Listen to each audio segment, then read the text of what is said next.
Well,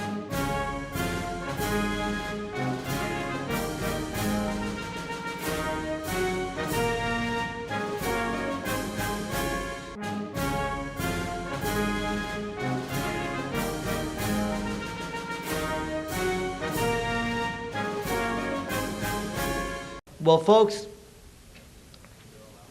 the next speaker we're going to be, how many of you have not heard of Bob Schulz before? Can I see your hands? Have not heard of Bob. Well, gee, I think you have an easy job, Bob. Okay? Maybe you can just, the organization of We the People, folks, in 1999 took a major turn of direction because of Joe Bannister coming out. And since then, folks, they've really taken the whole issue of the income tax to a whole new level of confronting government, not following the Constitution, and not wanting to answer people's questions. This man has done a tremendous job. I'm not going to keep any more time from his speech. We're running late, folks. His time is being cut from an hour and a half to an hour because we've been running late. But help me give him a warm hand of welcome, all the way from upstate New York, Mr. Bob Schulz.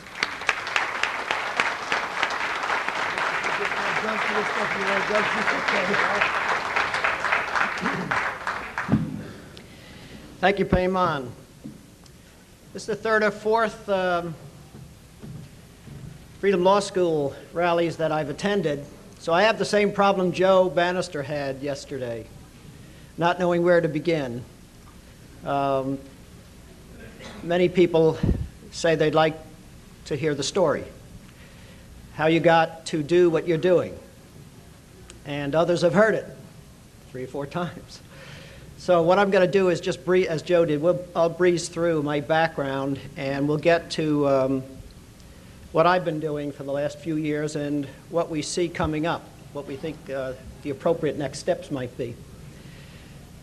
Background first, I'm a graduate of one of the 5 federal academies, the Maritime Academy, with an engineering degree, a master's degree in business and finance from Xavier, and completed all the coursework, just about all the coursework required for a PhD in public administration. I started out as an engineer with General Electric,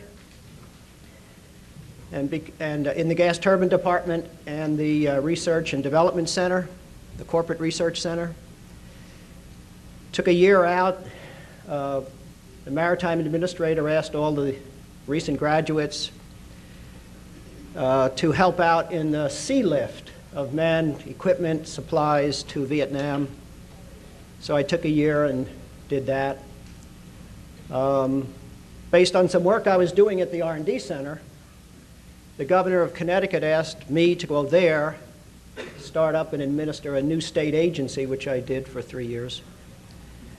Came back to New York, was asked by, that was a Republican governor, asked by the Democratic governor of New York if I would run a policy office and help get the laws of New York State on track in that particular field, which I did.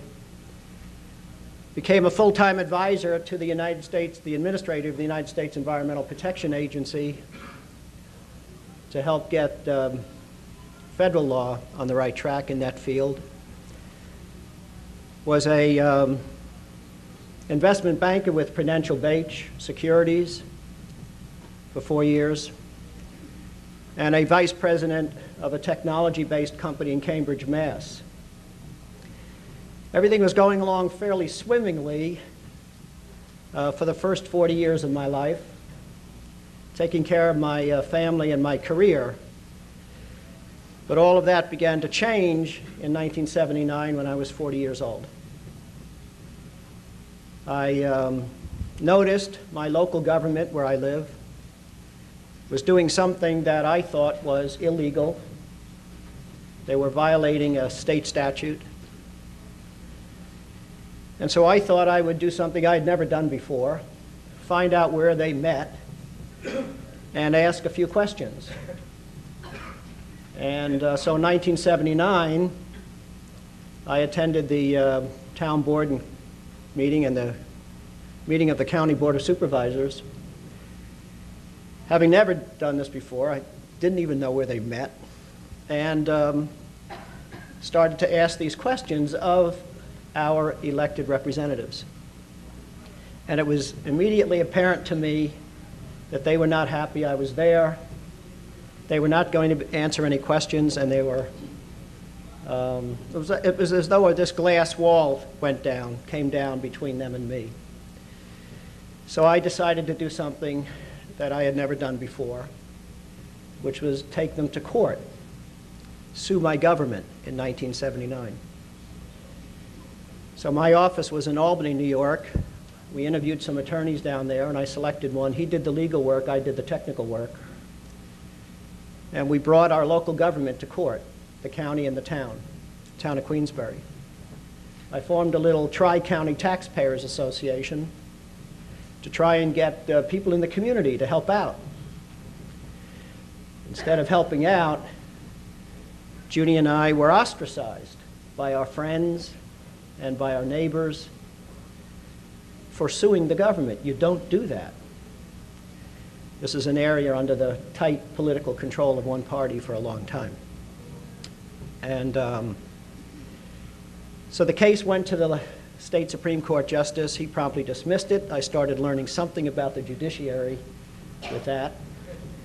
We appealed it to the mid-level court, and that judge gave us a half a loaf, said, Mr. Schulz is absolutely right. They're violating the law, and before that project goes any further, they have to follow this law. But we weren't happy with that because under that law, the people were supposed to have the information that an environmental review of this project would have given them before they voted. They were brought to vote in a countywide election, and they passed this project overwhelmingly based entirely on what the government was telling them. And they didn't have the information they were supposed to have before they voted. Nor did the elected representatives at the county and town level have the information they were supposed to have before they voted to approve and finance the project. So I asked the High Court to hear the case, and they agreed to hear it. And in 1982, they gave us everything we were looking for. In what is called a robust decision, they undid the results of a countywide referendum and nullified all the resolutions of the town and county boards. And then this review was undertaken, and it turns out the last thing you wanted to do was add all these sewers around Lake George. It would have exacerbated the one problem they have. So we were right. Our effort served the public interest well. But that opened my eyes. Up until then, I had been raised to believe that government is always benevolent, always has the public interest uppermost in its mind, and that these guys are the good guys. You can trust them. So this was beginning of, the opening my eyes. In this case, this was a government that was not above manufacturing a crisis, and they had concocted this solution that was going to benefit a few of them in office, but at everybody else's expense. And I took it upon myself. I just felt that this is not the government that I thought existed, and that I had been duped. And if I had been duped, a lot of people had been duped. And so I assumed it was a responsibility of mine to start paying more attention to what government was saying and doing, scrutinizing its behavior, comparing its behavior with the requirements of the state and federal constitutions and the law, and wherever we saw an impropriety or a conflict, to confront them, to ask them the questions. And if they don't answer the questions, take the appropriate next step. So we started, and I also thought it was my responsibility to try to get other people around my area of upstate New York to do the same thing, to pay attention, to be vigilant. Because government can hurt you and can violate the law, can do things they don't have any authority to do. So as the years went by, got more and more involved and bringing government to court.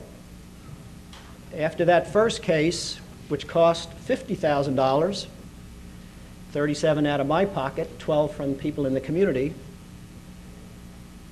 we didn't have that kind of money to sue government over and over again when we found them doing something wrong. So we started doing the research, writing the briefs, and arguing the cases in court ourselves. Myself. And all of that, took a big step up. We were just doing this locally. Took a major step forward in 1990 when I realized the governor of the state of New York was using public money to sway the results of an election.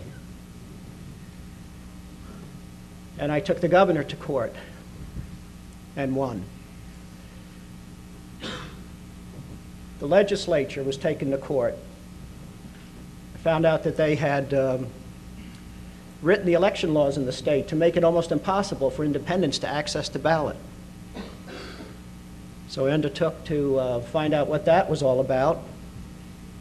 Went to court and struck down a state law. This is all without attorneys. After that first case, this was done all without attorneys. Nullified, in another case, nullified state regulations that were passed illegally. Managed to prevail against local mayors and school board officials and the like. In 1999, I suppose because of that work I was doing, I was asked to be a talk show host on a Principal Albany, New York radio station, WRW. And it was a great gig. It was just great.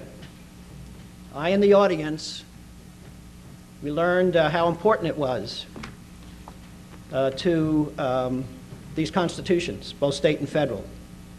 I found most people in the state of New York, as I went around, didn't even know there was a state constitution. I didn't know until I was 51 years old. No one ever told me. With all that education and experience in and out of government, no one ever told me there was a state constitution. The state and federal constitutions are all that stand between us and total tyranny. Unlike you and I can do anything we want to do as long as there's no law that says we can't. Government can only do what's authorized in writing. If it's not in writing, they can't do it. And it all starts with the constitutions. The set of principles to govern the government. We're not mentioned there. It's a set of principles to govern the government.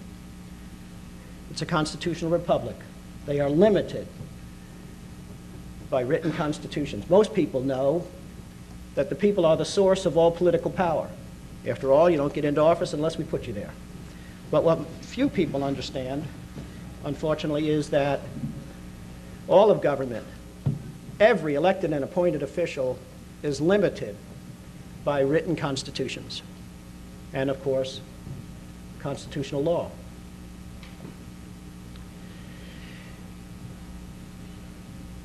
By 1999, when I started that radio gig, I checked LexisNexis.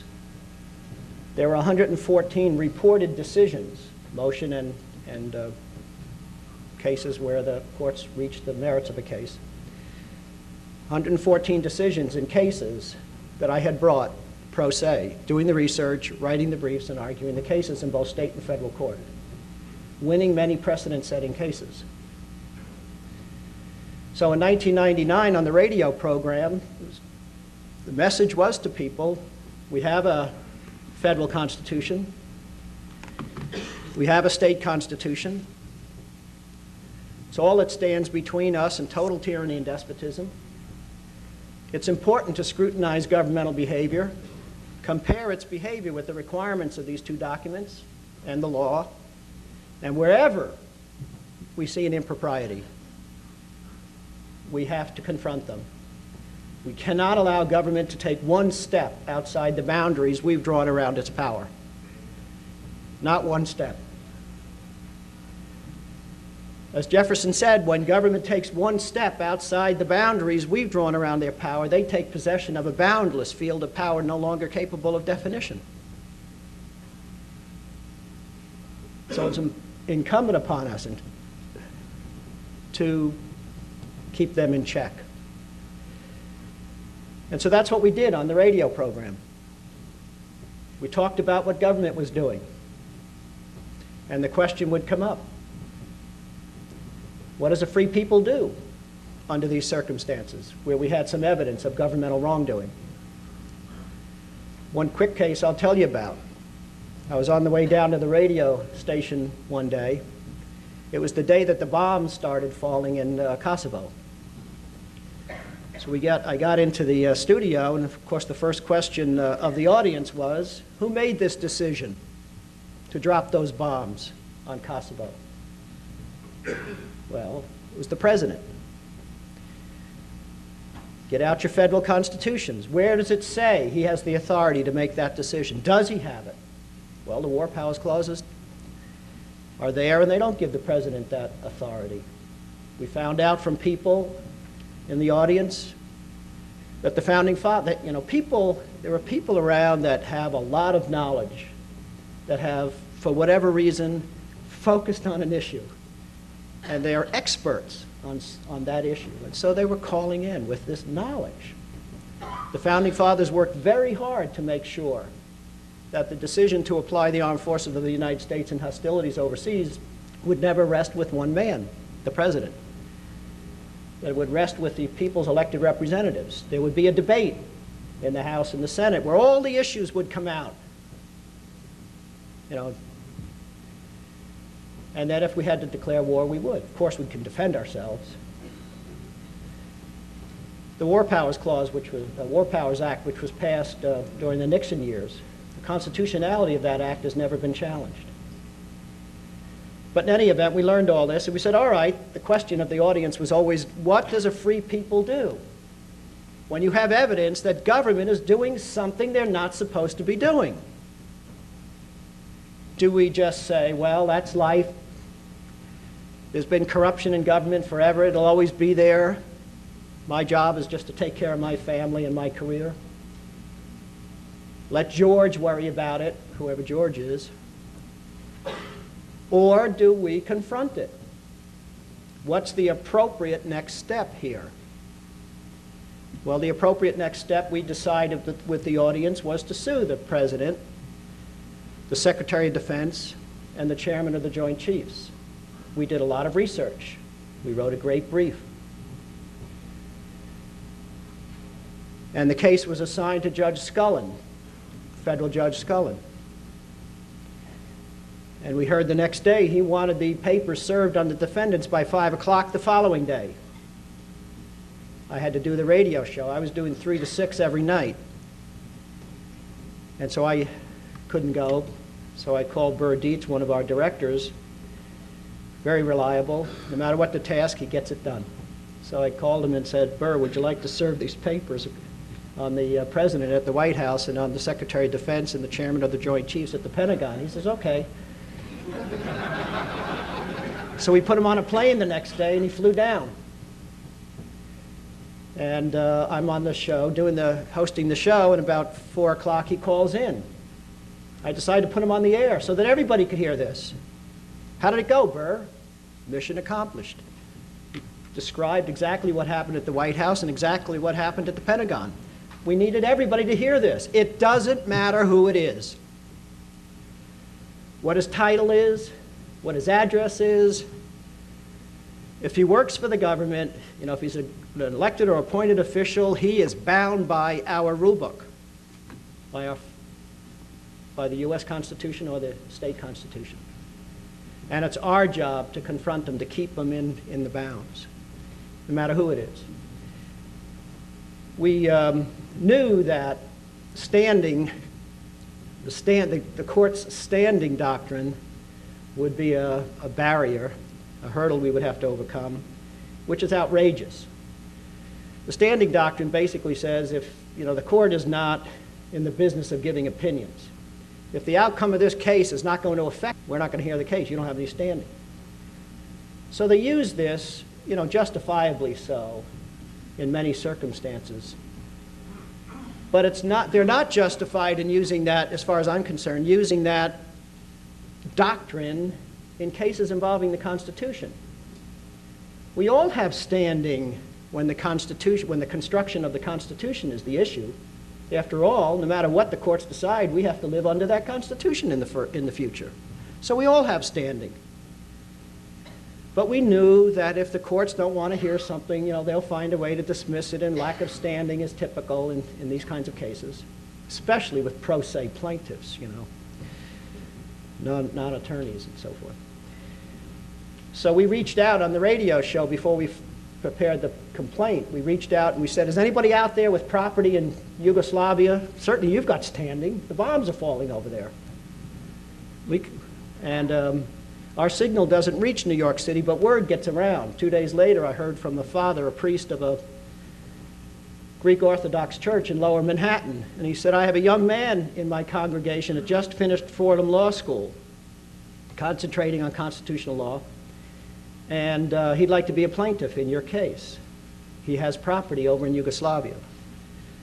So he called me, the young man did. We spoke. He and his sister owned property in Montenegro and in Belgrade. And his grandmother was sitting in an apartment in Belgrade.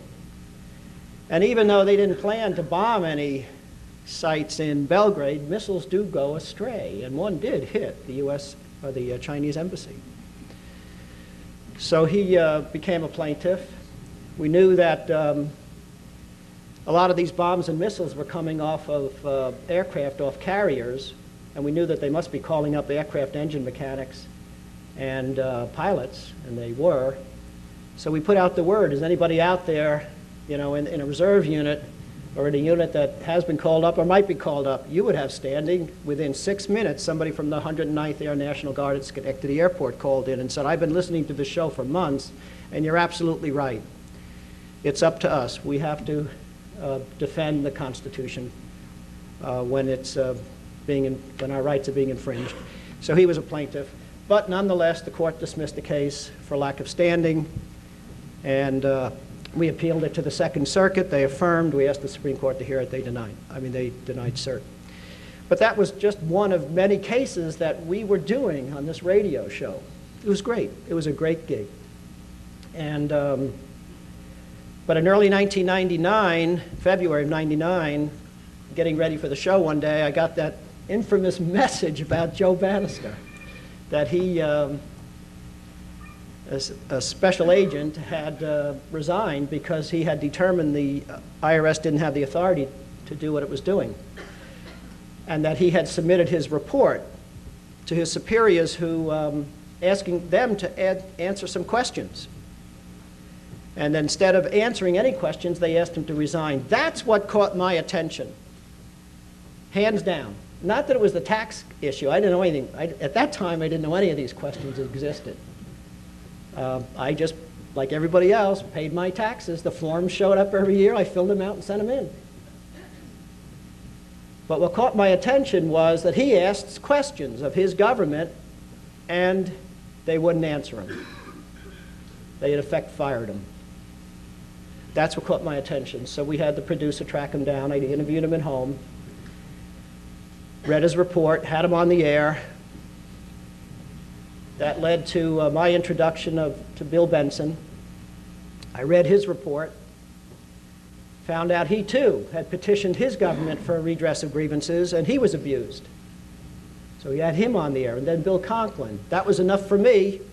Just hearing their 3 stories and reading what I read, I knew nothing about the tax laws, but I knew they were all raising legitimate questions that the government should answer.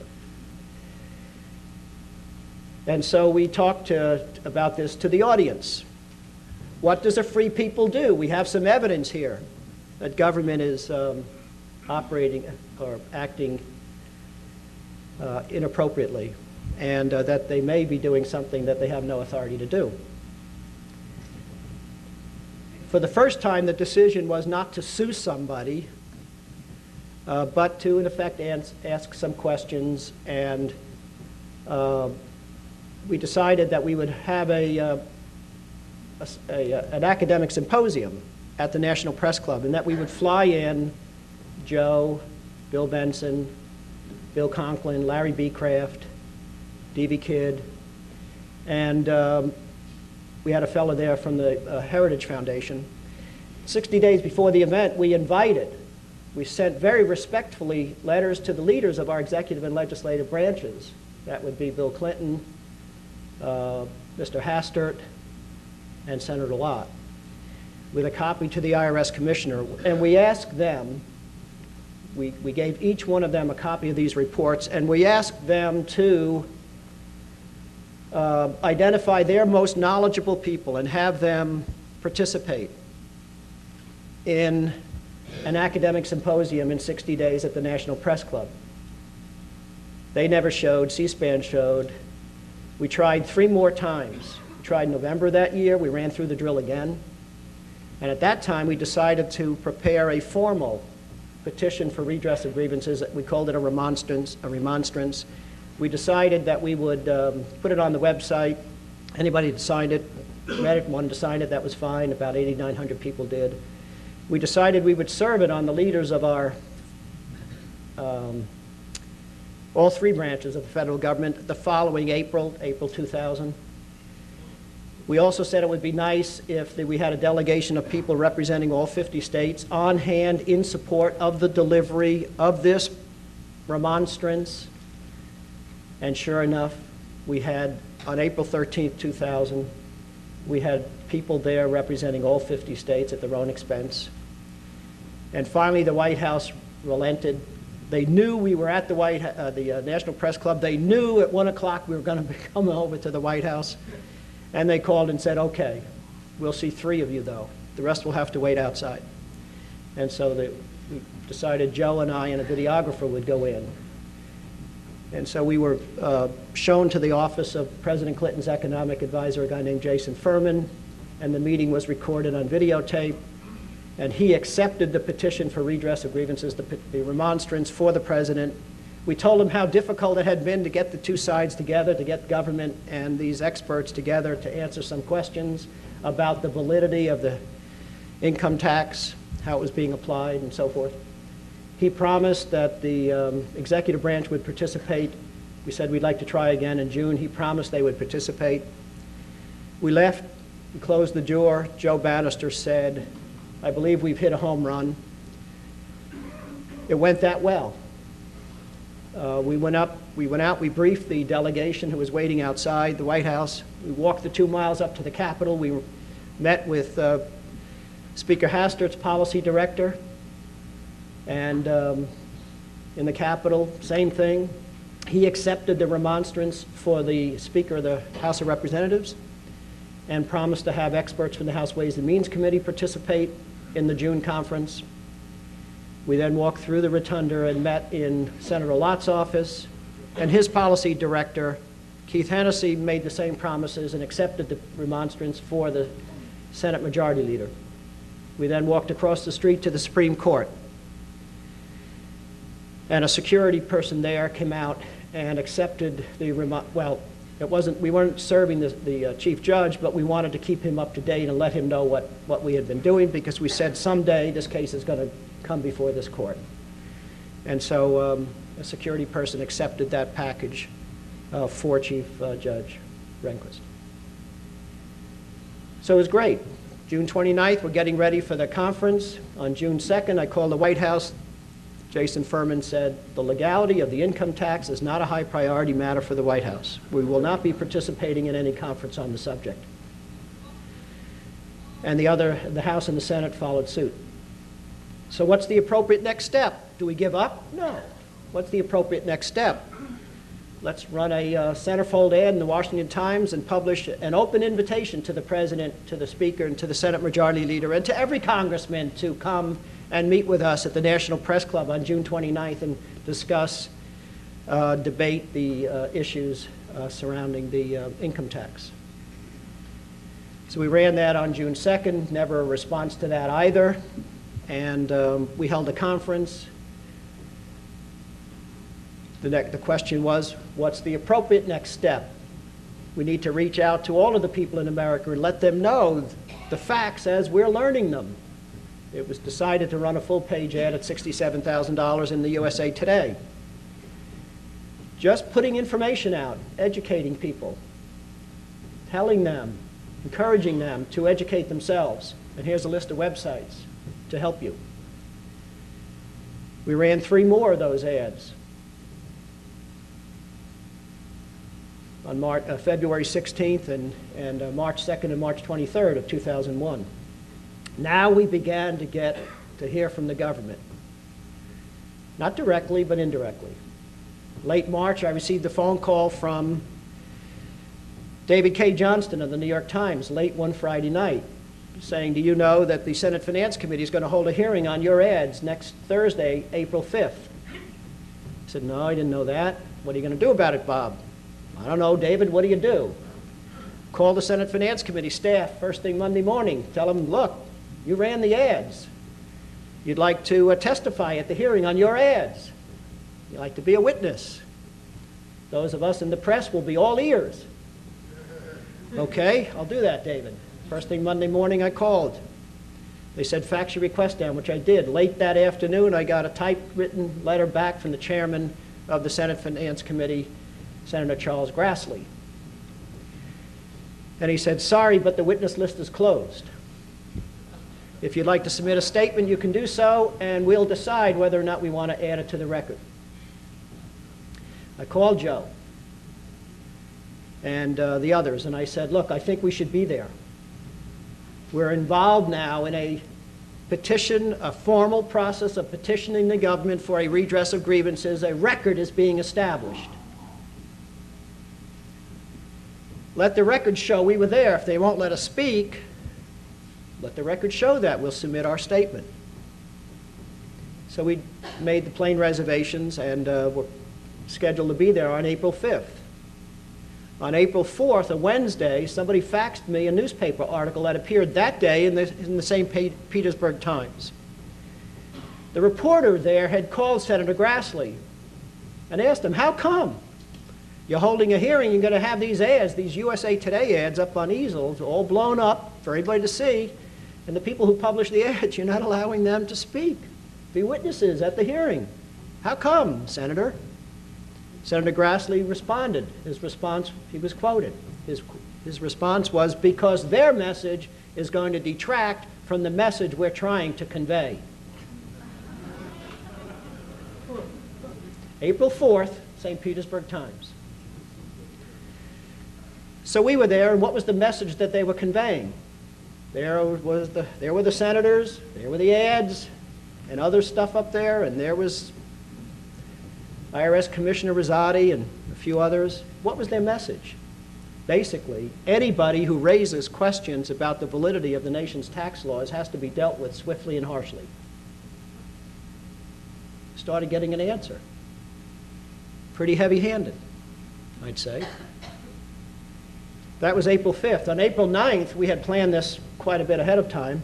We didn't know about the Senate Finance Committee when we had planned this, but we thought we would show up at the front door of the IRS commissioner. So we put the word out. We wrote him a very respectfully drawn. Everything we do is respectful. It's respectfully drawn. We're playing it by the book. This is an important record that's being established here. We do not want to make it easy for them to paint us with any kind of a brush.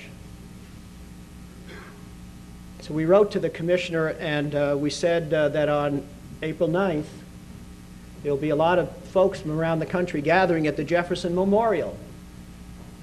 And then we'll all be walking over to the IRS headquarters building. We're going to walk around the building 7 times, and then we're going to stand at the front door.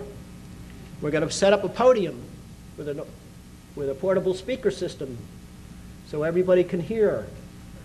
And we respectfully ask you to come out, be there, and to let us know. If you can't address the issues, at least let us know when your experts are going to be available to meet with our experts on this subject.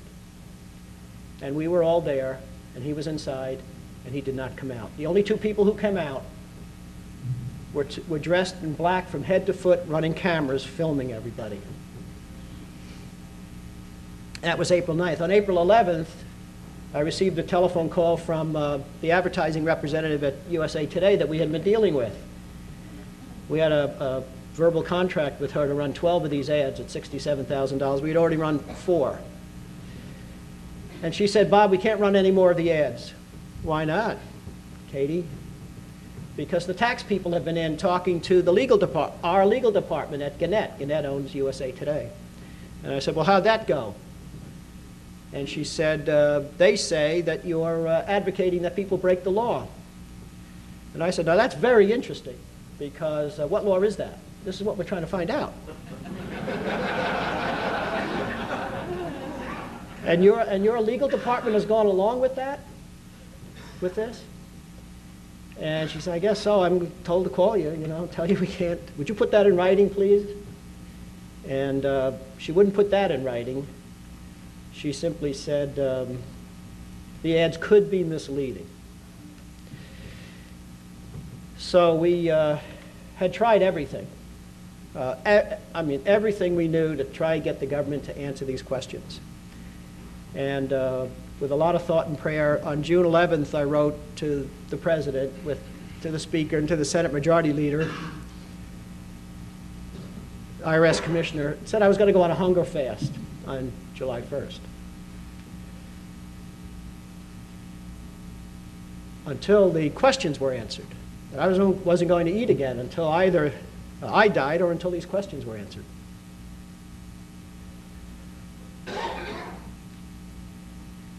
I knew by then how important the right to petition really is.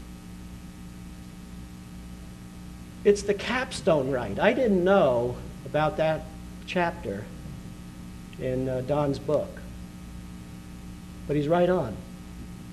This right to petition is the capstone right. You recall from the Declaration of Independence, after some initial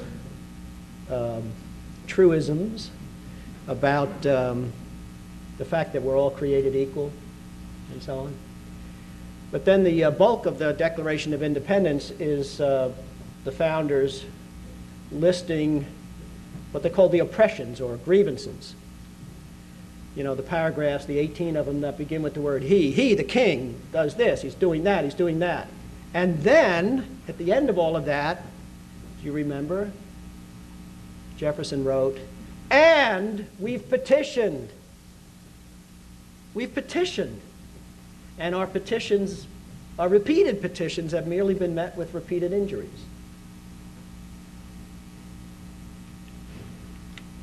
The right to petition is also the capstone right.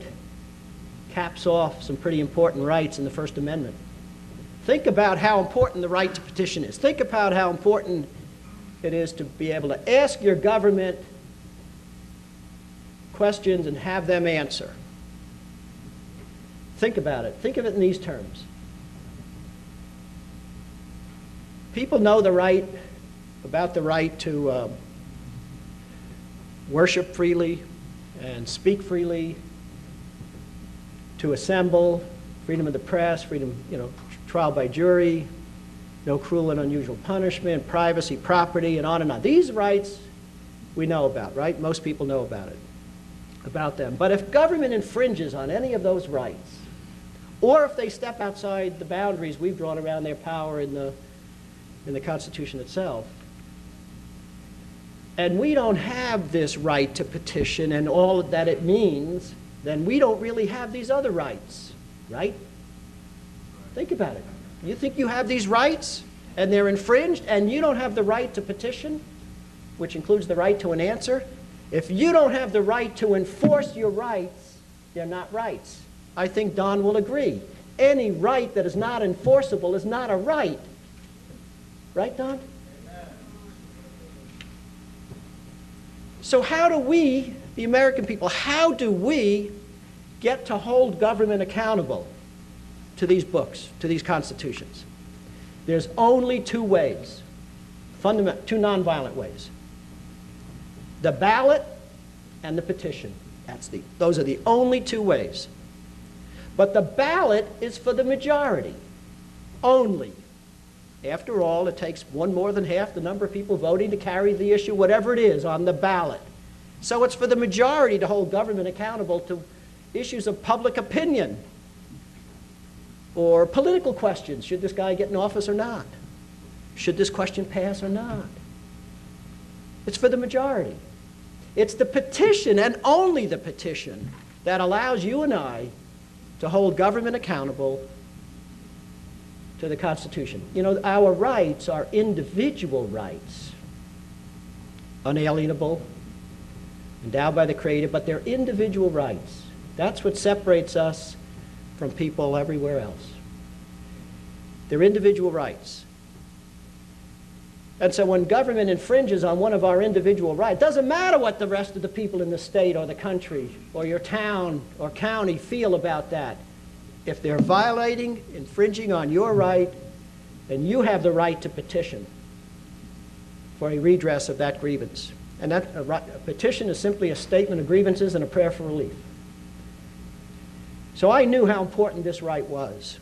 And so I decided to go on the hunger fast. 18 days into the fast, Lawrence Lindsay wrote and delivered a note.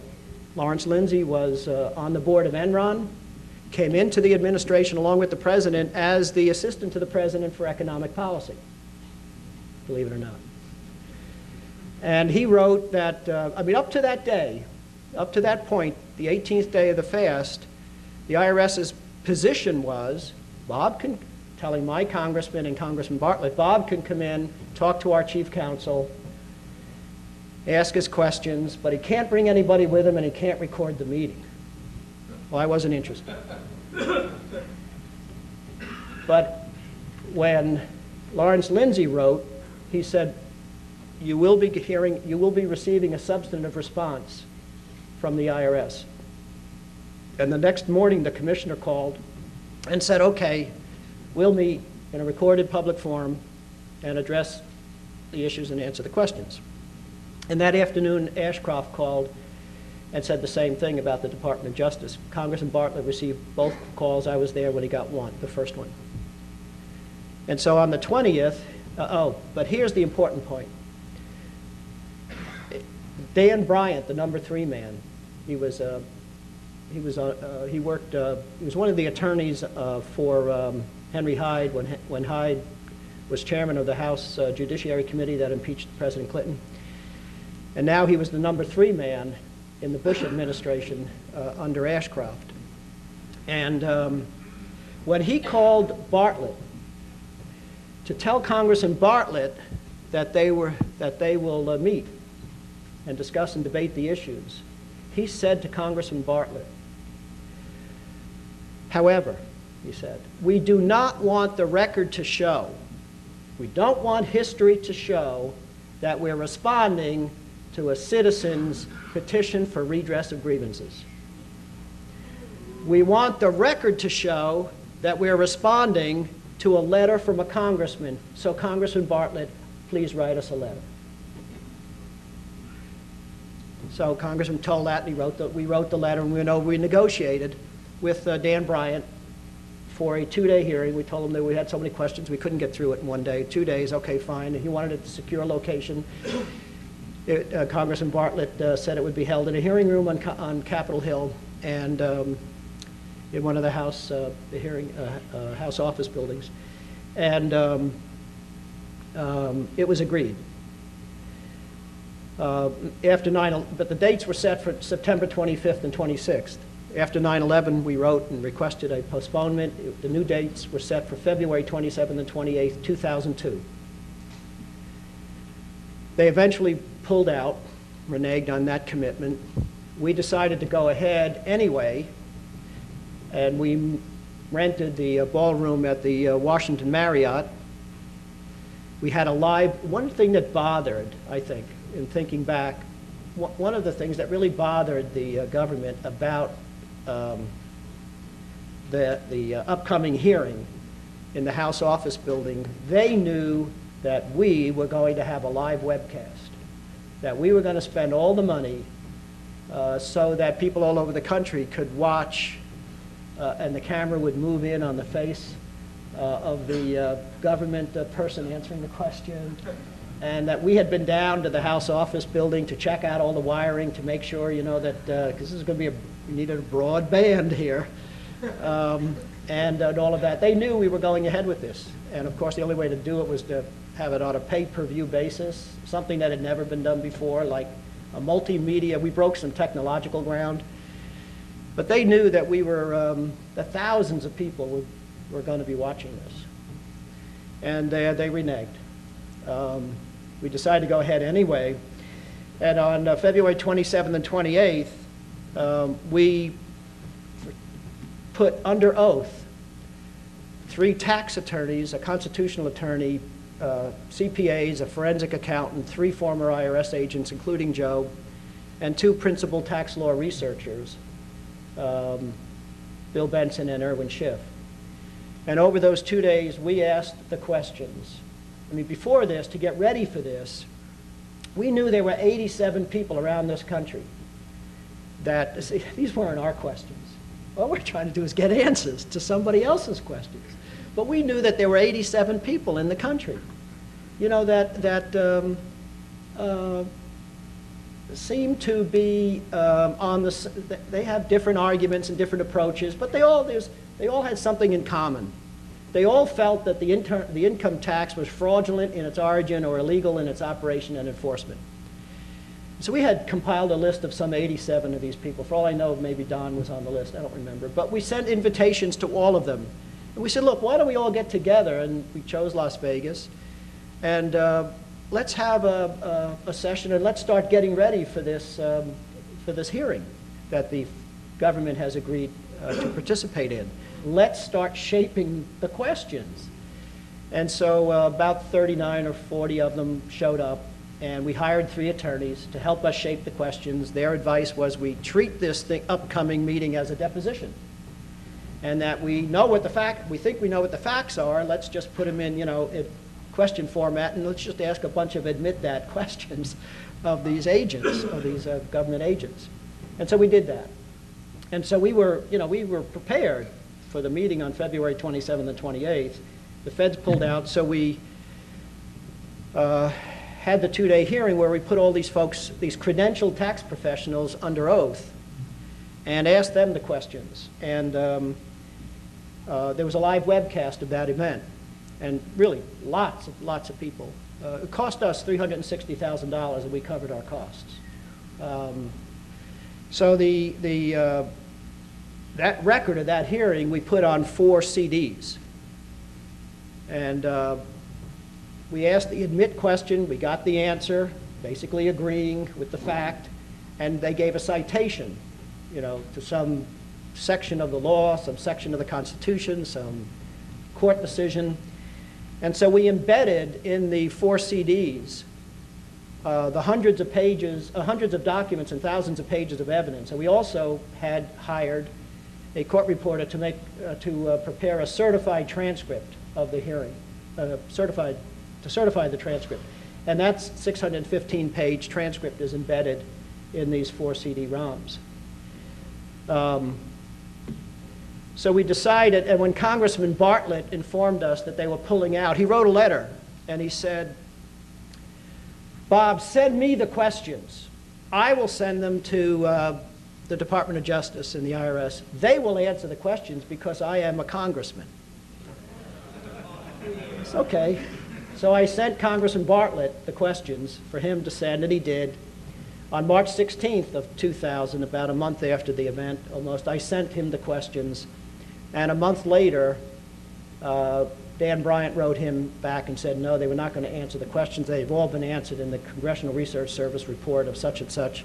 And I took the time and went through that line by line and showed conclusively that that Congressional Research Service report does not answer. I'm not interested. I'm just not going to ask the federal government to answer any question that I know they've answered. And we proved it, that report did not answer one of those questions. So we decided to take so what, again, there's a record or a petition for redress of grievances being established here, becoming rather historical. So what's the appropriate next step? So we thought, okay, let's give every one of our elected officials, all 535 congressmen, a full record of the hearing.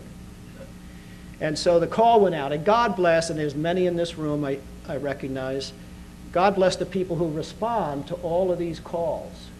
I mean, people have come to Washington from all over the country and have supported in other ways every time the call goes out for help. So we knew that this is a huge task. If you ever try to serve every one of 535, congressmen, it's a huge undertaking. So the call went out, and on April 14th, 2002, people from all over the country came to Washington, and we worked literally many of us on our hands and knees in the lobby of the Washington Plaza, putting 535 packages together. And in each package was a full record of the hearing. And but we also knew that when your congressman hears from from somebody, the first thing, they don't get the letter. There's people in the office that receive the mail and open it. And the first thing they do is look to see who sent it. If it came from somebody who is not a constituent, and it's a typical, citizen letter, it gets trashed. If it came from somebody who is not in their district, I meant to say. And so we knew that, and so if we're going to serve this, we wanted every congressman to receive it from a constituent. So the call went out for constituent letters. We got 3,300 constituent letters. And so every congressman heard from at least one constituent. It was a constituent that was writing the letter and delivering a full record of the hearing, proving without a doubt that the income tax is fraudulent in its origin and illegal in its operation and enforcement. Credentialed tax professionals under oath answering the questions have proven that. So we decided to deliver this, and we also decided to, whoever served it in a particular office, that they would sign a proof of service. And the person who received it in that office would sign that they received it. We had about 6 or 8 congressmen later on that denied ever receiving it until we faxed them the form, showing the name and the signature of the person who received it. So we did that on April 15th, 2002. And we said in those letters that we would like you to do one of two things. In light of the evidence that the income tax is fraudulent in its origin and illegal in its operation and enforcement, we would like you to do one of two things. Either call a full-blown congressional hearing and require IRS and DOJ to appear before you to answer the questions, or, on the strength of the evidence, go right to legislation and direct that the Department of Justice and the IRS stop forcing companies to withhold this money from the paychecks of their employees and to stop forcing people to file and pay this tax. And let us know in 6 weeks which of these two things you're going to do. By June 1st, please. I mean, again, very respectfully drawn. And by June 1st, we heard from 56 or 60 not responses, but not one of those responses was responsive. Senator Thompson from Tennessee, for instance, wrote to his constituent and said to his constituent, "We're glad you stopped into the office when you were in Washington. It's always good to see a Tennessean.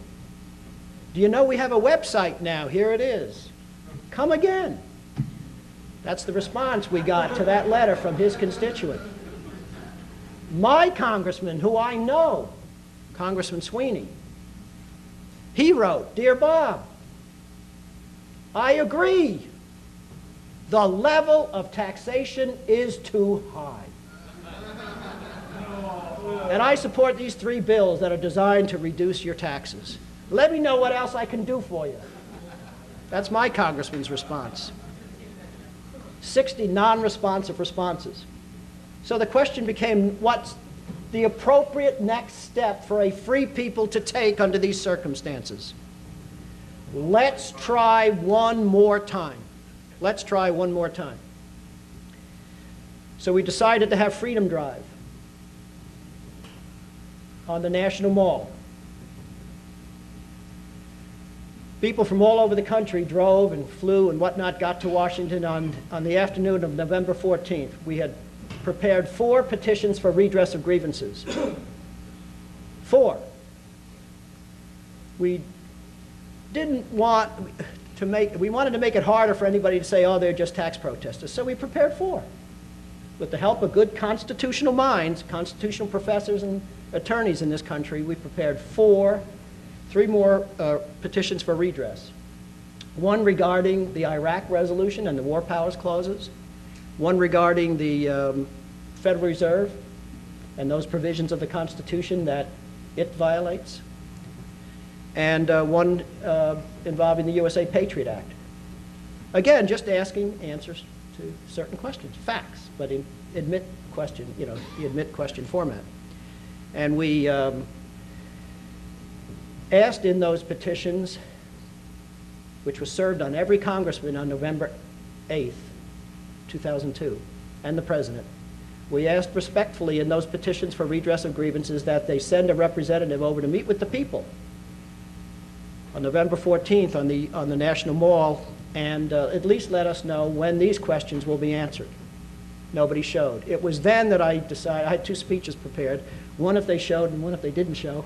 And so I had the no-show speech, and that's the no answers, no taxes speech, in which I quoted the Founding Fathers, who said, quote, if money, they said this sitting as the Continental Congress in 1774, in an 8-page official act passed unanimously by the Continental Congress, sent to the inhabitants of Quebec, trying to encourage the Canadians to join the Revolution. This 8-page document considered by constitutional scholars as to be an excellent reference or source for anybody who wants to understand the full intent behind the American Revolution.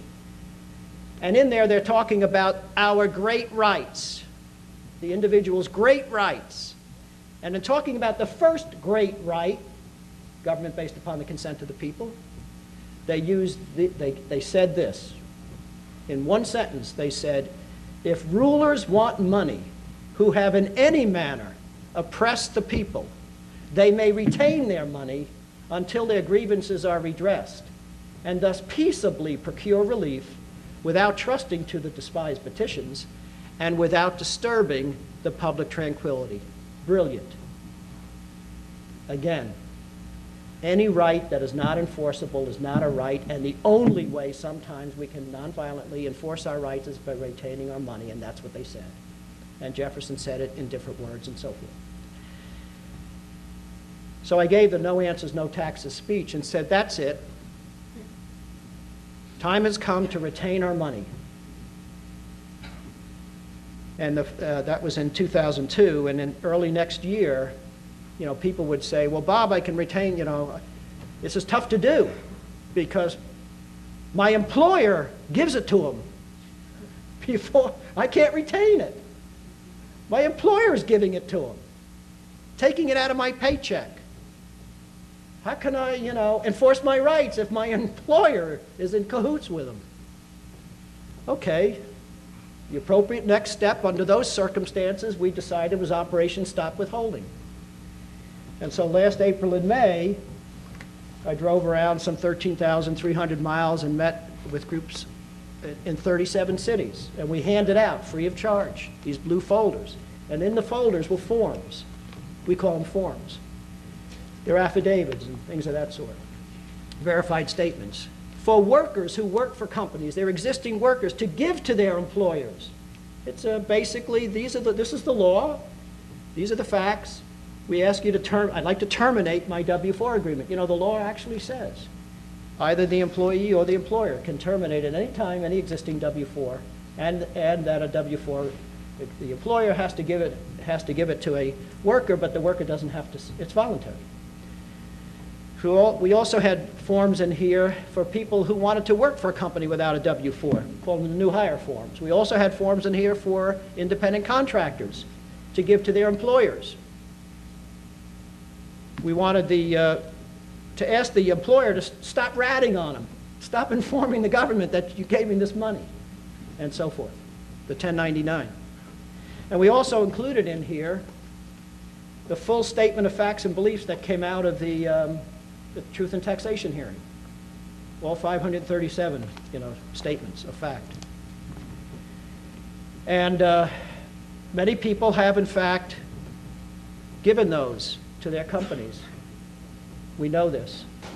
And we've had different responses, all the way from, okay, we've had people call us, maybe I can count them on one hand, the company did it, it worked. Thank you very much. However, most companies have said no. The IRS tells us we have to do this. And worse yet, some companies have fired people. Tim Randolph, our state coordinator for California, I'm flying up Tuesday to meet with them. They fired him. He gave them the forms. They said, you know, you're kind of nuts. He got a letter from Paul Chappell. Paul Chappell's in his 70s. He's had a whole career, you know, worked as tax attorney, including 7 years at the chief counsel's office in IRS. So he wrote Tim's company and said, hey, this is all good law. You know, he can terminate his W-4, which means you don't send any more W-2s. They fired Tim Randolph for doing that.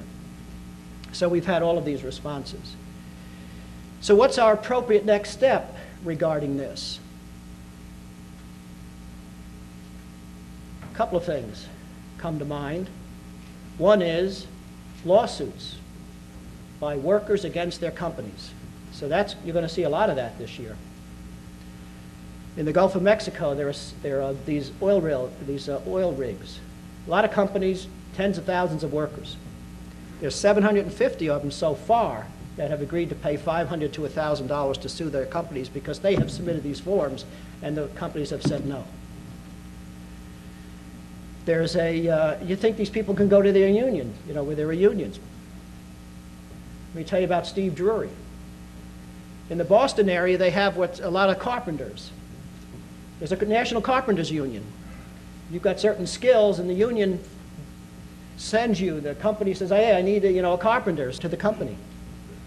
And of course the agreement between this particular carpenters union and the companies says the worker we're sending you does not have to sign any forms unless it's required by the state and federal government. And so many companies have agreed to the workers' requests, but a lot haven't. So Steve Drury went to his union and said to the union, please represent me. Represent those of us, you know, who have checked out the law and so forth and know that there's no requirement for a company. They're not withholding agents. There's no requirement for them to withhold it. We could terminate and so forth. And the union said no. The union is corrupt. All unions are corrupt. They don't want their books. They don't want the IRS coming in and getting into their knickers. Okay? And so he sued both the company and the union, and it's just embroiled.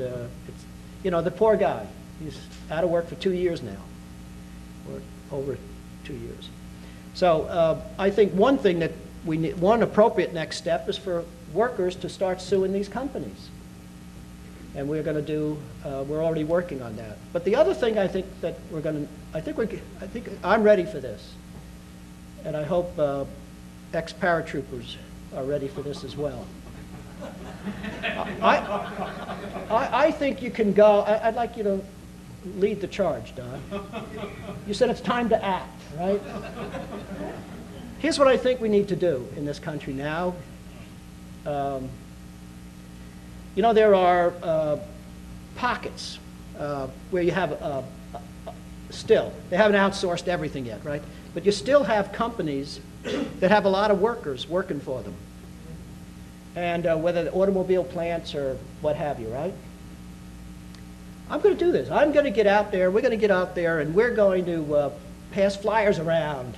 Just get them around. Get them around. And let people know. Get the word out, you know, word of mouth. That we're going to have a meeting in this particular place where a lot of, you know, union guys go after the shift or whatever. And we're going to start educating them about this. We're going to educate them on Phil Hart's book. And the fact that they don't have constitutional income, they have statutory income. They don't even have that, if you listen. I think, fundamentally, Phil Hart and Larkin Rose together have it nailed on the constitutional questions and the statutory questions. But we're going to educate these people. They're going to, once people hear it, they get a little upset. And we're going to ask them, and we won't rest until we get a strike. get these people to strike their companies on this issue. Why? Why not just go to court? Why not just rely on these lawsuits? Let me tell you why. I know I don't know what time it is, but I'm sure I'm out of time. But let me tell you about Dick Simcanon. I have never sat through a criminal trial. Yes, I've got lots of civil experience against local government wrongdoing and so forth, but I have never sat through a criminal trial. Over these last few years, I hear people tell me, you know, hey, I hear these emails, I read these emails, and someone will say, you know, the judge wouldn't allow the mention of the Constitution in the courtroom, or he wouldn't allow the mention of the law. And I say to myself, give me a break. You mean to tell me, that's just sour grapes. Come on, you lost the case. You know, don't tell me the judge would not allow the law to be mentioned in his courtroom. That was my attitude until the Dick Simcanon trial. Dick Simcanon featured, you know, the government's going after everybody that was pictured in our ads. But Dick Simcanon is a wonderful man, a devout Christian man, a brilliant man.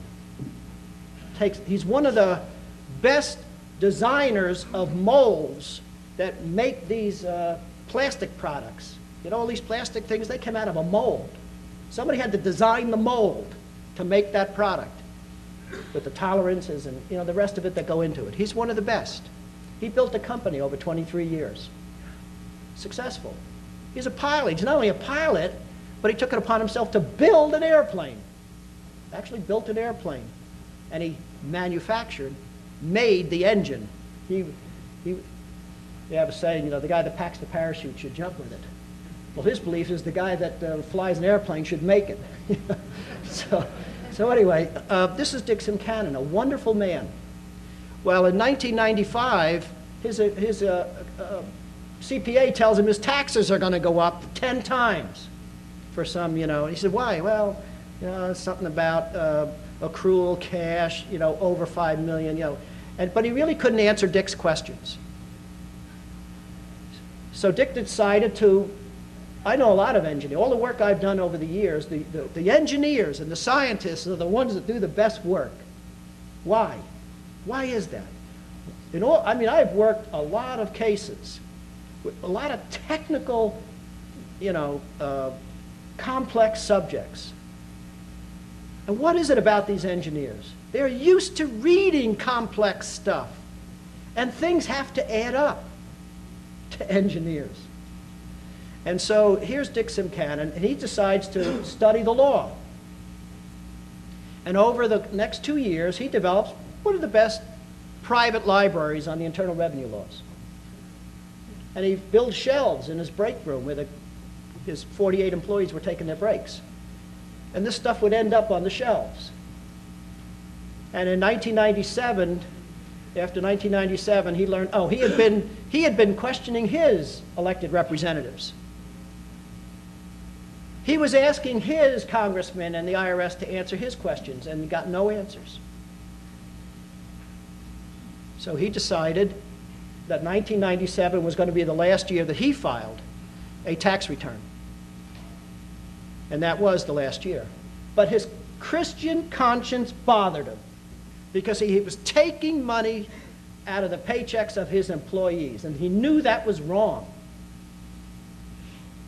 And in 1999, in September, he called his 48 employees together, and he said, on January 1st, I am not going to be withholding from your paychecks any longer. You're going to get everything you've earned.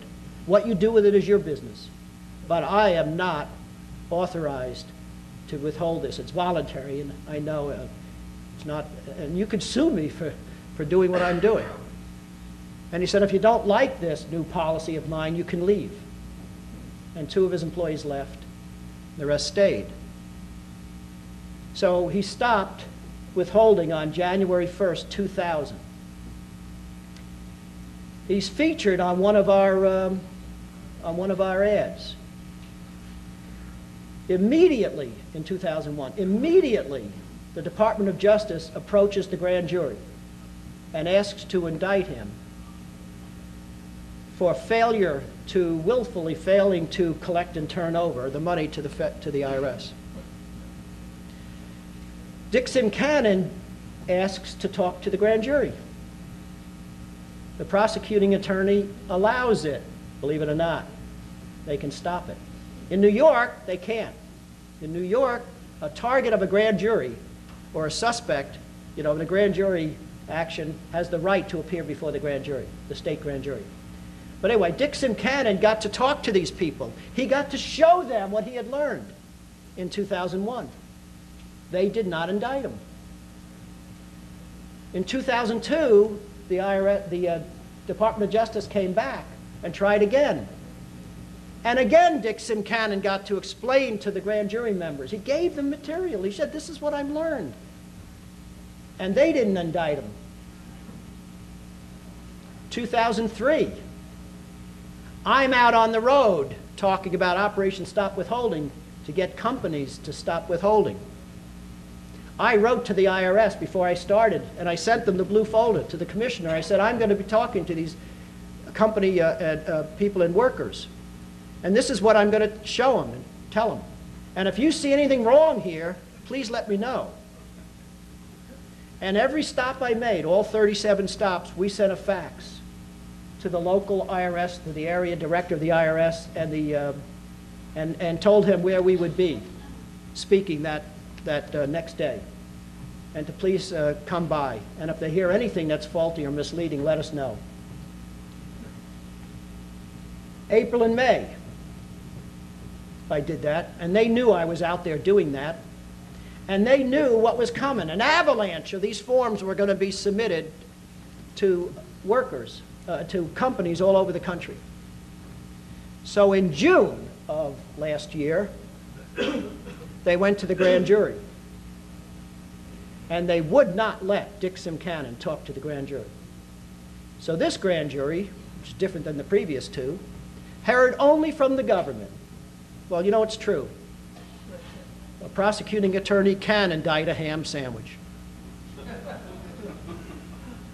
And the grand jury indicted Dixon Cannon. And then I noticed, we watched this and we saw that the judge incarcerated him on the basis of hearsay evidence. He had direct evidence and he had hearsay evidence. He chose to incarcerate Dixon Cannon on the basis of hearsay evidence, which contradicted the direct testimony. This is Judge McBride. We had members of We the People Congress passing out fully informed jury pamphlets at the courthouse the day of the trial, where they were going to select a jury and the trial was going to start. And the prosecuting attorney said to the Judge McBride, hey, Judge, all of those 60 people that have just come in here that you're going to start talking to and selecting that panel, they all have this pamphlet, this fully informed jury pamphlet. So the judge said to the panel of this group of 60 potential jurors, how many of you have this pamphlet? 3/4 of the hands went up. The judge dismissed the whole group of them. The whole group. It had nothing to do with Dixon Cannon's trial. It was jury rights. And all of this stuff is factually correct. Right? So eventually the trial was held. The judge, the trial ended in a hung jury. It reported 11 people voted to acquit and 1 voted to convict. In that trial, the judge gave jury instructions, of course, and he spoke about willful failure to collect and withhold, and he quoted from the U.S. Supreme Court decision in Cheek, which he should have done. When the jury voted to acquit, the judge dismissed the jury and called the lawyers up and said, well, we guess we have to let Dixon Cannon free here. Prosecuting attorney said, no, Your Honor, we want him right where he is because we're going to move quickly to try him again. And in the second trial, they submitted the prosecuting attorney filed a motion for jury security. Sure. And the judge granted it. What did that mean? It means the jury had to report to a distant ball field and be bussed in so they would not come in contact with people on the street, and get these pamphlets. And then the jury selection process was done in secret. And then after the trial, speaking about the jury, after the trial, the judge dismissed everybody but the jury. You know, after the trial, the judge usually says, okay, jury, thank you very much, you're dismissed. Not this time. He kept them there and he said to them, you are ordered not to identify who you are, and you're not to identify anybody else in this jury. What's going on here? What is going on here? The most outrageous thing that happened in that trial was, Dick Simcannon, there was the Constitution and the law. Get this. Every person in America has a right to defend themselves. It doesn't matter how irrational your defense. You have a right to defend yourself and to submit evidence in support of your legal theories or your defense. That is the American way, except on these trials. Because why? What was Dick Simcannon's defense? His defense was the law. The law was his defense. This is what the Constitution says. This is what the Supreme Court says. This is what the law says. It doesn't say this. The law is his defense. But every time Dick's attorney tried to bring up, tried to get from the government's witnesses what section of the law authorized them to do that and the other thing, the prosecuting attorney would jump up, objection, the judge would say sustained over and over and over and over again 30, 40 times. The judge even sustained something the prosecuting attorney had no intention of objecting to. That's how bad that trial was. This is not funny. This is not funny. But get this. The jury went off to deliberate. And when, the judge did everything to restrict evidence and witnesses. No exhibits were allowed in. No exhibits. Dick Simcannon was not allowed to submit any exhibits. There's even at one point, get this, at one point, Dick was on the stand and his attorney said to Dick, well, Dick, we see that, did you tell your employees that they didn't have to supply a Social Security number to you? Yes. And why'd you do that? Well, because it's, the Social Security Administration themselves say you don't have to. And so his lawyer holds up evidence, some document from the Social Security Administration, a letter from the director, a guy named Mullen. And the judge steps in and he says to the jury, disregard that. I know Social Security is mandatory. It is not voluntary. This is the judge from the bench. I mean, this is what he did. Judge McBride. But the most outrageous, I think, is what happened during jury deliberations. The jury sent a note out to the judge, the first of many notes, 6 notes. And the jury sent a note out and said, what is the definition of willful failure to withhold and turn over and so forth?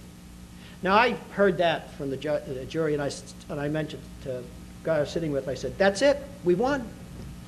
The jury got right to the heart of the matter, and which is willfulness. And the judge is about to tell the jury, he's about to quote from the Cheek decision, U.S. Supreme Court Cheek decision. Great, we've won. God, thank you, God. So what does the judge do? Does he quote? Does he do what he did in the first trial, which ended in a hung jury, where he quoted the Supreme Court decision in Cheek? Remember the Cheek decision, the Supreme Court reversed the lower decision and said, this pilot, you can't convict anybody for willful failure to file if they did so on the basis of good faith. If they showed bad faith, they just didn't pay taxes, fine, that's one thing. But if they checked out the law and did what Bernie Kugelin did, you can't convict somebody if they acted out of good faith on a willful failure to charge. That's what the judge did to the jury in the first Simcannon trial. So that's it, he's going to do the same thing again. Did he? No. He didn't quote the Supreme Court. He made up his own definition of willful. In my opinion, a definition designed to convict. He was directing a verdict. So the jury sent a second note out to the judge. Judge, what's the law that he violated here? Where is the law that required him to withhold this money from his employees? Great question. Gee, we've got a great jury in there. Did the judge quote a law that required him? No. He read the penalty statute that is on the indictment. This guy was indicted for breaking a penalty statute, for violating a penalty statute, 7202, which says if a company is required to withhold and they don't, it's a crime. It's a felony. So he read to the jury, right off the indictment, he said he was reading word for word, but he used crime instead of felony. I think if the jury knew it was a felony, they might have found differently. But anyway, he said if required, and you don't, it's a crime. So I'm saying, well, gee, I mean, that's great. That's going to help. The jury wasn't given the statute that he violated. He was just given the penalty. It's a crime and then subject to 5 years and $25,000 on each count and so forth. So then the jury came out with this blockbuster. If anything, is going to get him the conviction reversed on appeal, this is it. And there's lots of reversible errors. But this is the blockbuster. The jury sent a note out and says, well, Judge, since we don't have any proof before us that Mr. Simcanon violated a law, do we have to wade through all 7,000 pages of the Internal Revenue Code to find it? Great question. Great question. And what did the judge say? What did this judge say? He said, the court has determined there is a law. You don't have to concern yourself with the proof.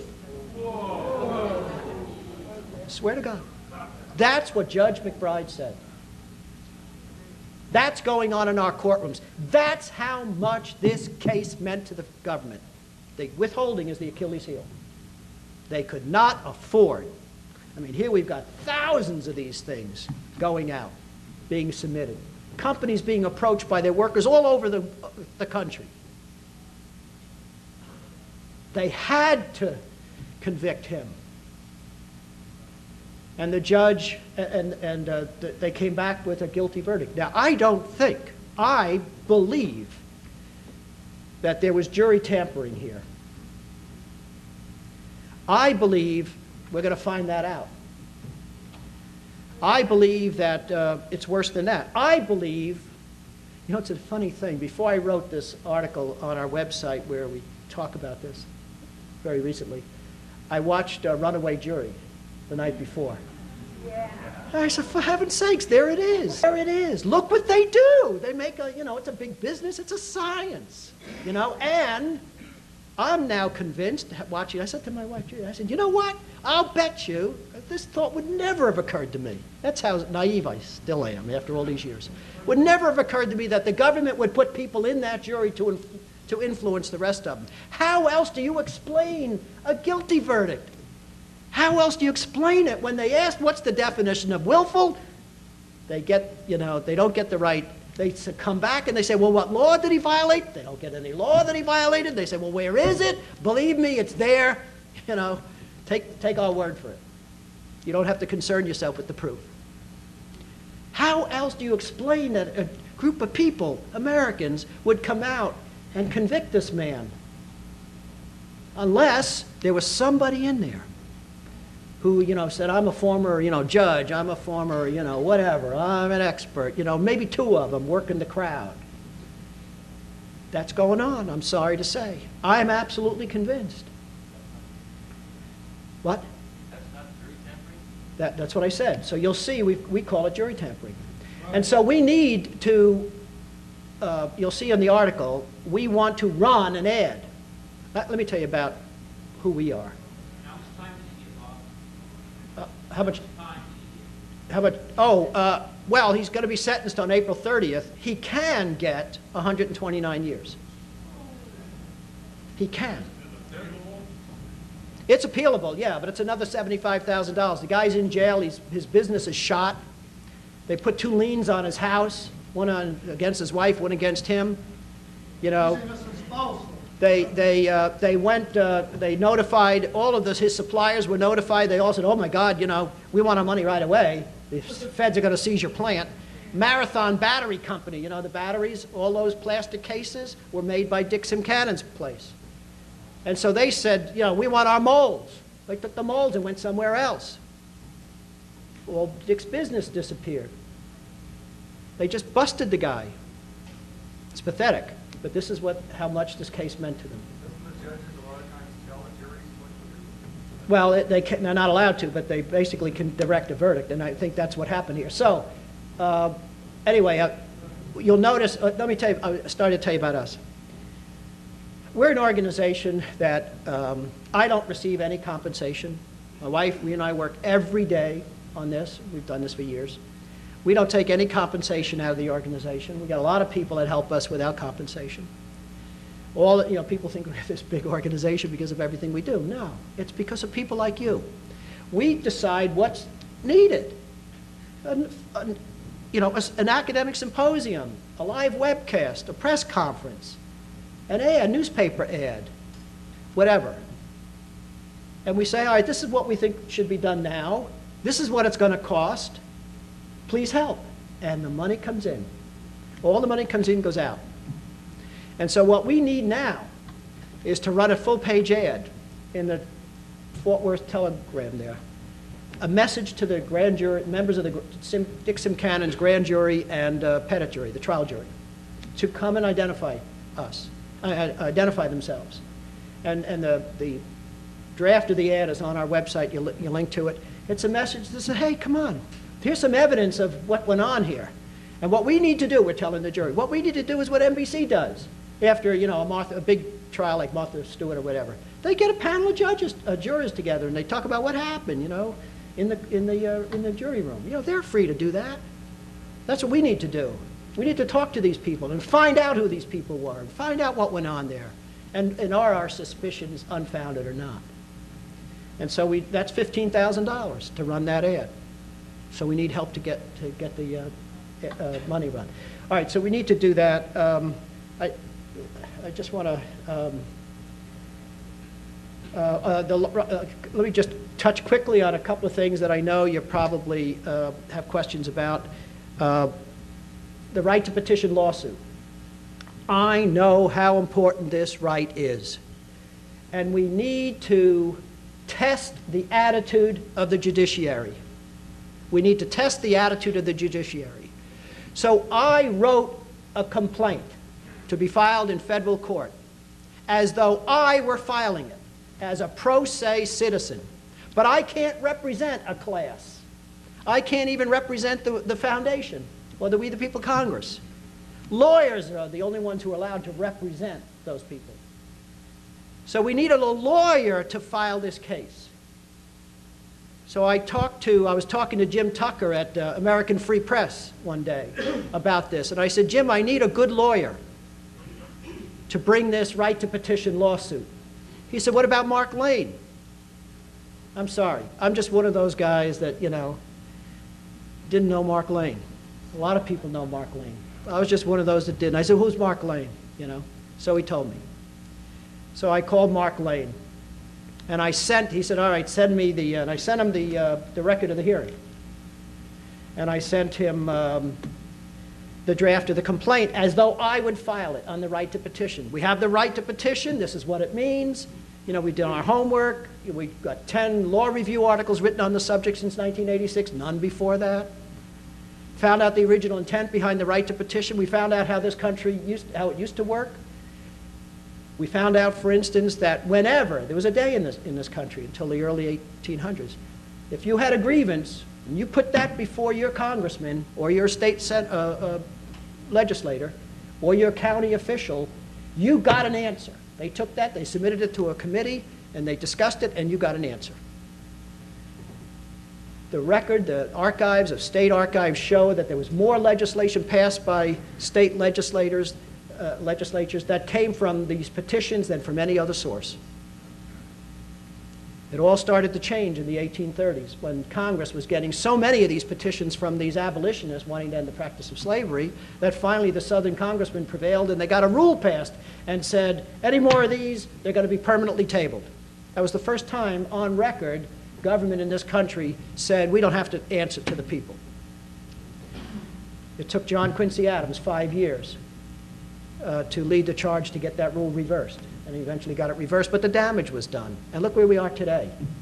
Does anybody listen to you? No. They want to know how much money you have, how many votes you can deliver. They listen to lobbyists. So we knew how important this was, so I called and sent this to Mark Lane. And he got it back and he said, Mark Lane is... he's an interesting guy. He's in his 70s.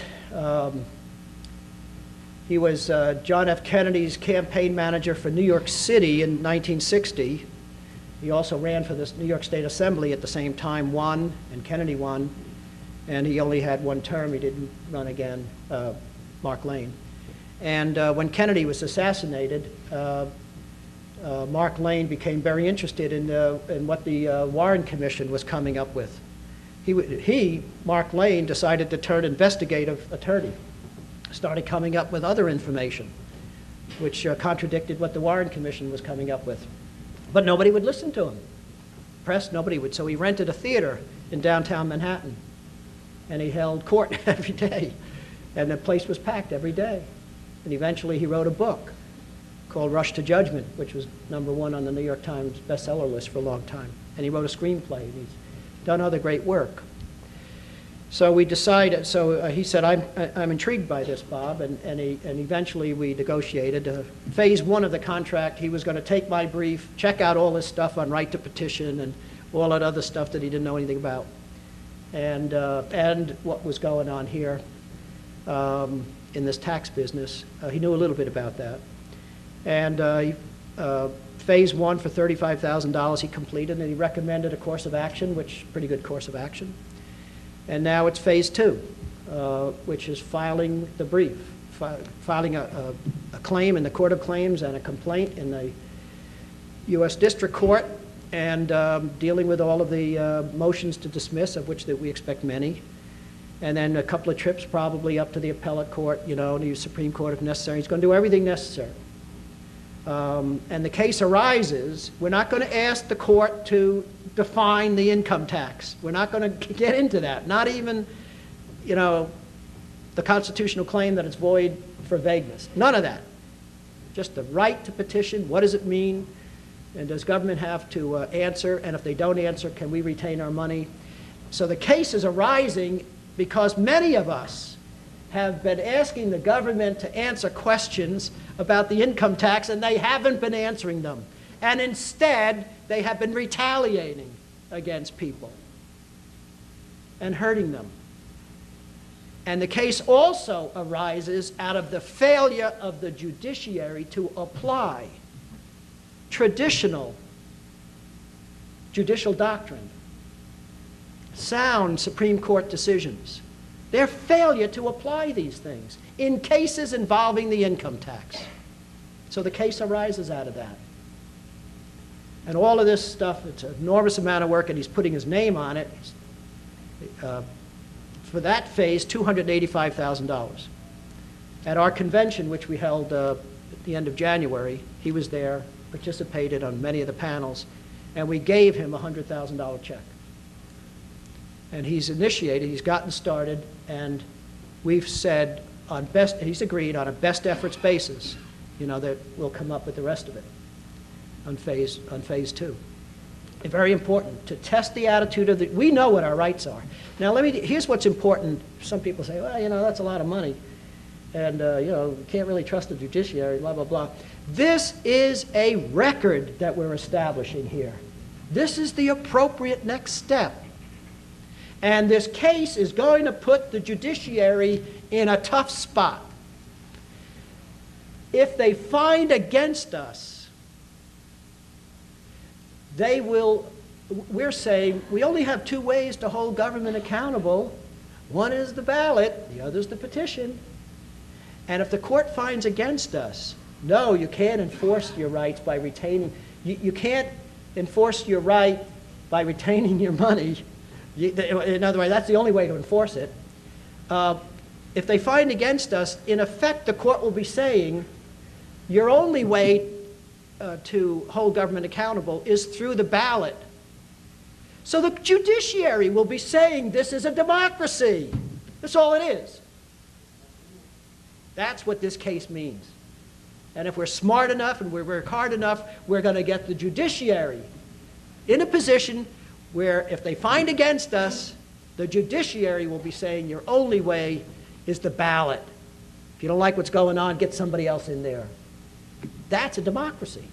We all know, they're running the place like a democracy rather than a constitutional republic where they're held, to these constitutional principles and provisions. But once they say that, then what's the appropriate next step? What's the appropriate next step? If they were to say that, and they would be basically saying, we're not limited by a written constitution. They would basically be saying that Alan Dershowitz is correct. You know the story, right? Alan Dershowitz debated Alan Keyes at Franklin and Marshall University in October of 2000. Alan Dershowitz is a prominent Harvard Law School professor. And in that debate, which was covered live on C-SPAN, he said, we have no unalienable rights. The Constitution is merely a piece of paper, and government should not be limited by a written constitution because government can do good things for people. That's what he said. And what did Henry Hyde say on October 3rd of 2002? President Bush wanted to go into Iraq. From day one, he wanted to go into Iraq. Well, that's fine. Maybe we needed to do that. And so somebody finally said, hey, what about Congress? Okay, so he sent a resolution over to Congress. And the resolution read, in effect, President, you decide. You decide if we're going to go to war and when. You decide. So on the Iraq resolution ended up with Henry Hyde, who was at the time, chairman of the House International Relations Committee. And so on October 3rd, it came time for Representative Ron Paul to testify before the committee. And he said, hey, hold it, everybody. You're debating the wrong thing. This is what you should be debating. So he submitted a substitute for the other one. And he said, this one is what we should be debating. If you pass this one, you're declaring war. Because that's the way the Constitution reads. That's what's required around here. And Henry Hyde said to Ron Paul, events have overtaken the Constitution. Those provisions are anachronistic and inappropriate. Look, what's happening in America is we're losing it. No, we have not lost it. I'm sorry. I'm still alive. You're still alive. It's still here.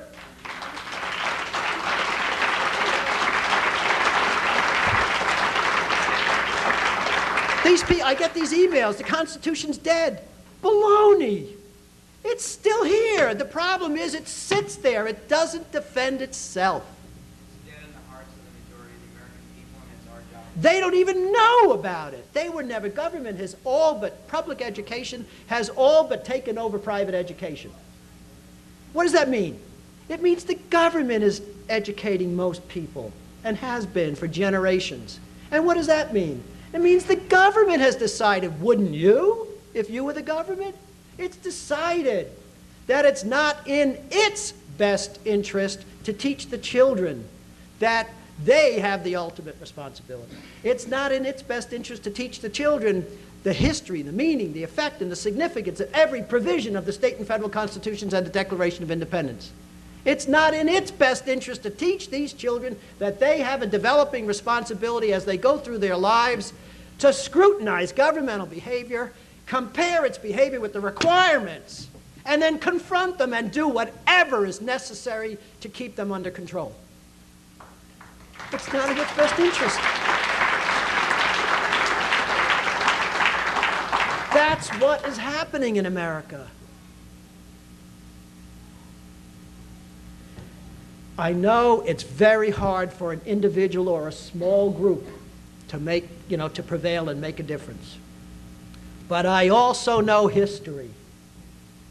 People power has always worked. Always worked. Gandhi had it right.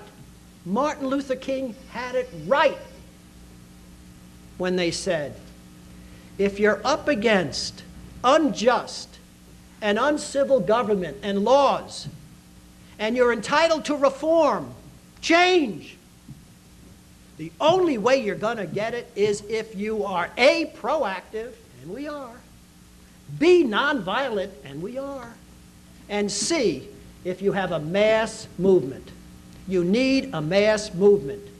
You cannot win if you are missing any one of those three elements. You will fail, they said, and they were right. You could be, if you have a mass movement but you're violent, you're going to lose. You can't win. If you have if you are proactive and nonviolent, but you don't have a mass movement, you're not going to win. We need a mass movement. That's what We the People Congress has come out of that recognition. So all across the country, we've got 3,141 counties in the country and 50 states. And so we're putting in place 3,191 coordinators. And with the technology, we've got Liberty Hour coming along. We're organizing. It's going to take organization, a mass movement. We need to institutionalize vigilance. We need to make vigilance as much a part of our lives as something else we do regularly, like go to church or something like that. We need to institutionalize vigilance.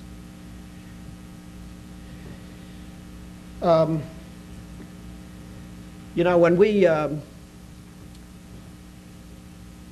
in June of 2002,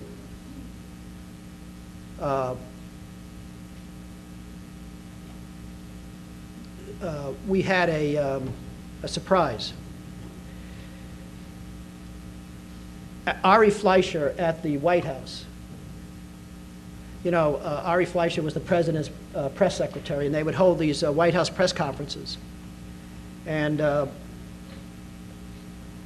he said, what they do is they call on reporters from the White House press corps. And on June 10th of 2002, he called on a guy I'd never heard of, a reporter named Lester Ken Solving. And here's the question Lester Ken Solving asked. He said, last July, Bob Schulz of the We the People Foundation went on a hunger fast in an effort to get the Department of Justice and the IRS to answer some questions about the legality of the income tax. And they agreed to meet, but since 9/11, they've refused to meet. And my question of you, Mr. Fleischer, is will the President direct the Department of Justice and the IRS to meet and answer the questions? And Ari Fleischer said, well, I didn't really know very much about the specifics of this matter, which was a lie. But he said, these matters are usually left between the parties involved. Well, the parties involved are me and you.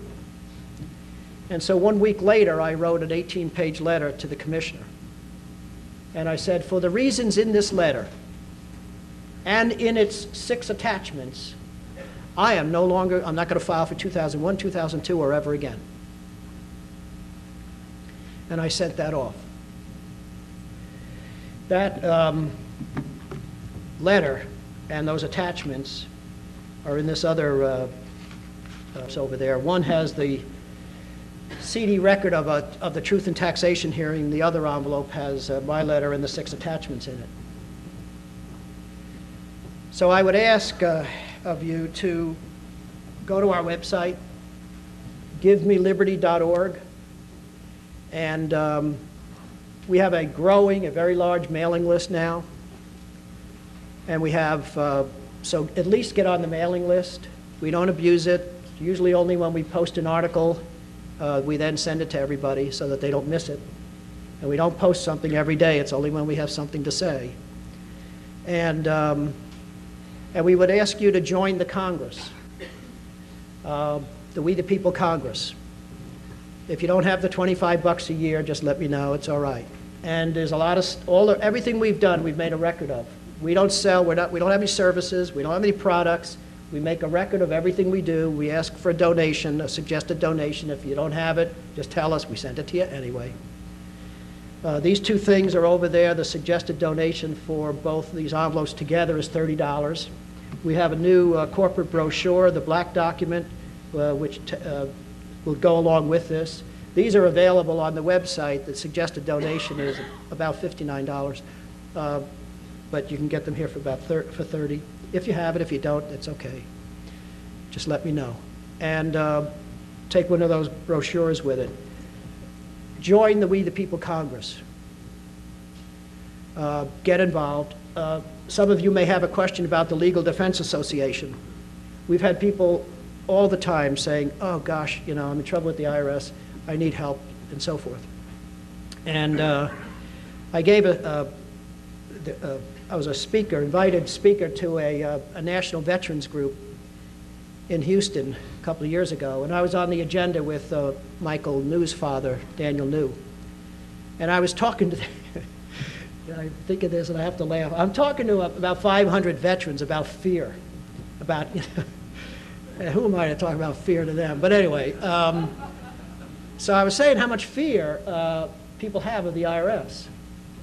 And General Davis, America's most decorated, four-star general, Congressional Medal, all of the, you know, most decorated living veteran at the time was also there.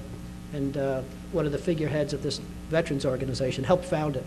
In any event, when I sat down, Michael New's father handed me a note. And he said, Bob, check out the Homeschoolers Legal Defense Association, which I did. And I found out that that's just what we need. You know, we need an organization where everybody pays a little money, and then it's there to represent everybody if they stop filing or whatever, or stop withholding and somebody comes knocking on their door. And so we said, look, let's have a legal defense association. You know, we're going to have to hire lawyers, young ones that haven't been spoiled yet, corrupted yet, and paralegals, and set them up in an office like the Homeschoolers Legal Defense Association has in Virginia. They have 56,000 members, so they have a multi-million-dollar budget. They have all of these people on staff. That's what we need to do, you know, if we're going to get into this. And we said we're going to, you know, we're going to need 10,000 applications with people ready to spend $250 a piece, or companies for $500 in order to get the budget to do all this. Well, we got about 1,000 applications. We're well short. We haven't really talked about it since the first announcement. Maybe that's the problem. I don't know. But anyway, I heard a better idea this morning at breakfast. The idea was this. Why don't we do what these unions, people do when they join a union? Have a taxpayers union where, you know, $30 a month. And everybody joins the union, the taxpayers union, $30 a month or something like that. And just as these unions do, you know, they fight. So maybe that's the solution. I'll give that a lot more thought, and maybe we'll move in that direction. Eldo, yes. I was thinking about that while it would work for filers and non-filers. Right. People are afraid. Yeah. They would be afraid to join. Says it would work for filers and non-filers. People are afraid, and they wouldn't be afraid to join something like that. Okay, I think that's it. I don't know, probably over my hour and 10 minutes or whatever it was. Any questions? I'll be glad to, as long as you're here, I'll answer your, I'll stay as long as you have questions. Yes? Dick Simcanon, his appeal, you know, he's hired Peter Goldberger, 75 grand. He's an appellate attorney, and his appeal will go forward. He should he should prevail on appeal, but in the meantime, he's going to spend another 14 months in prison. Listen, everybody write a letter to Dick Simcannon. His address, please. This keeps him going. They put him in a mental ward. So there are people crowing, walking around like crowing and talking to themselves and stuff like that. He lives on your letters. So send him a letter. Cheer him up. Tell him we're with him. It keeps him going. Dick Simcannon. Let's give Bob a hand, everybody.